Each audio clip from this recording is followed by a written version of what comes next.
The Jaxson Dart era got off to a good start as Big Blue. They got their first win of the season, 21-18 over the Chargers at MetLife Stadium in Week 4. So let's talk about the big win for the G-Men. We're going to do it with a veteran NFL reporter, the one and only Josina Anderson joins me now. Joe, how you doing? I'm doing great. Just got here to AT&T Stadium for Sunday Night Football. Obviously, Packers in town for the Cowboys. Michael Parsons returned to the place where he played most of his career, or all of his career. It's going to be a lot of drama there tonight. That's why I appreciate you taking the time to talk with me, Joe. And we saw Jaxson Dart on Sunday throw for a touchdown and also ran for a score in this game. What did you make of, one, the decision to start the rookie QB this week, and also what did you make of his performance in his first career start? Well, it's kind of a dual thing for me because on one hand, I do believe in true competition. And I think a 3-game sample for Russell Wilson is not truly fair. It wouldn't be fair for Dart, and it's not fair for Russell Wilson.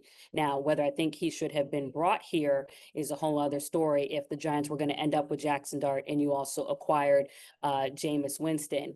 When you think about his performance right here at AT&T Stadium, Week 2, obviously throwing for 450 passing yards.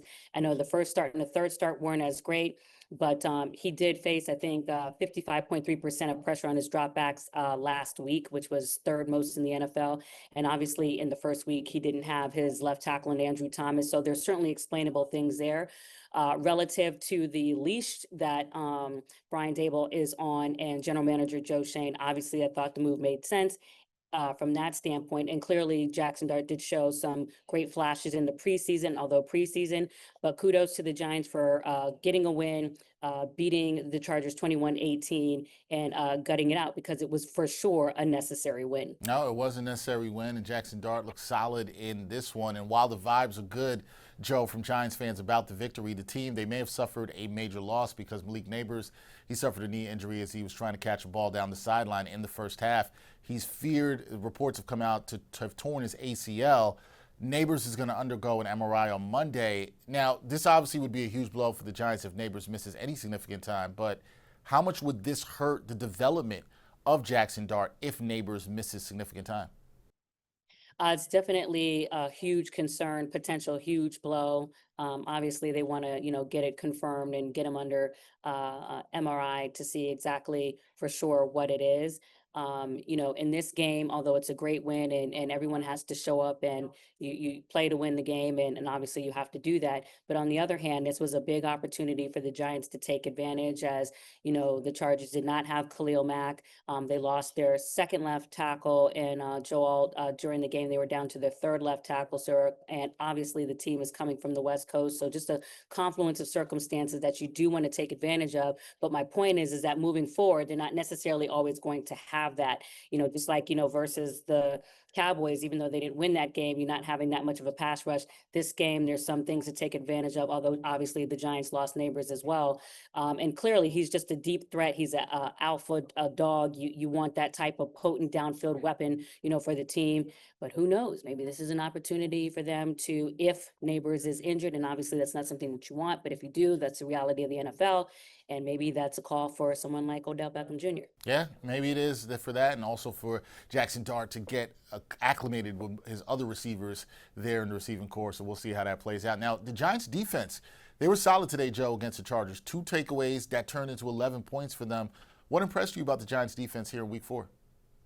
Well, I feel like this is the first time that I've seen them really just play with that whole group potency, and they were feeding off one another. You can tell that everyone on the team really felt like this win was necessary. And when you look at the roster and you look at the defensive line and the talent that they have there with Sexy Dexy and obviously with Brian Burns and Kayvon Thibodeau and Abdul Carter, you were kind of waiting for the promise that we were seeing in the offseason. When is that going to show up in a game? And I really felt like they came together today. But obviously there are some things that they're having to deal with as far as just having to be on the field or the offense getting off the field because it's a rookie leading the offense, and then you lose a potent weapon in Malik Nabers.